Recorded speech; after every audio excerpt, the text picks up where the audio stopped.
പ്രശ്നം ഉണ്ടോ ഇല്ല എന്നുള്ളത് ഞാൻ നിങ്ങളുടെ അടുത്ത് ബോധ്യപ്പെടുത്തേണ്ട ആവശ്യമുണ്ടോ? പ്രശ്നമുണ്ടെന്ന് RLV പറയുന്നുണ്ട്. നിങ്ങൾക്ക് ഇന്നത്തെ പ്രശ്നമല്ലേ അറിയണ്ടോ? അറിയണോ? അങ്ങനെ എനിക്ക് പറയാൻ സൗകര്യം ഇല്ലെങ്കിലാ അഭിപ്രായം, എന്റെ സ്വന്തം അഭിപ്രായം എനിക്ക് പറയാൻ നിങ്ങളോട്. ഒരു കലാകാരിക്ക് ഇത്രയും ധാർഷ്ട്യം പാടുണ്ടോ മാഡം? ഇത്രയും ധാർഷ്ട്യം പാടുണ്ടോ ഒരു കലാകാരിക്ക്? എന്റെ വീടാ, മനസ്സിലായില്ല? അതുകൊണ്ട് എന്തോ ആവാം, അതുകൊണ്ട് എന്തോ കലാകാരി എന്നുള്ള അഡ്രസ്സിൽ എന്തുമാകാം. സംസാരിക്കാൻ ഇഷ്ടമല്ലാന്ന് നിങ്ങളുടെ റിപ്പോർട്ടറിൽ ഞാൻ വിളിച്ചു പറഞ്ഞു. എന്റെ കയ്യിൽ തെളിവുണ്ട്. ഈ കുട്ടിയോട് ഞാൻ വിളിച്ചു പറഞ്ഞു എനിക്ക് താല്പര്യമില്ലെന്ന്. പിന്നെ നിങ്ങൾ എന്തിനു വന്നു? എന്തിനു വന്നു?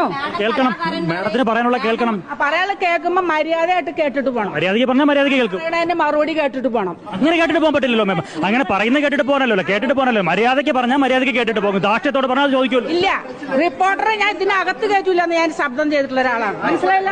നിങ്ങൾ എന്തിനാ വന്നേ? ഞാൻ വരണ്ടെന്ന് പറഞ്ഞില്ല. വരും. പിന്നെ വരും. വരേണ്ട ആവശ്യമുണ്ട്. പോയാ മതി ഇത്രയൊക്കെ മതി.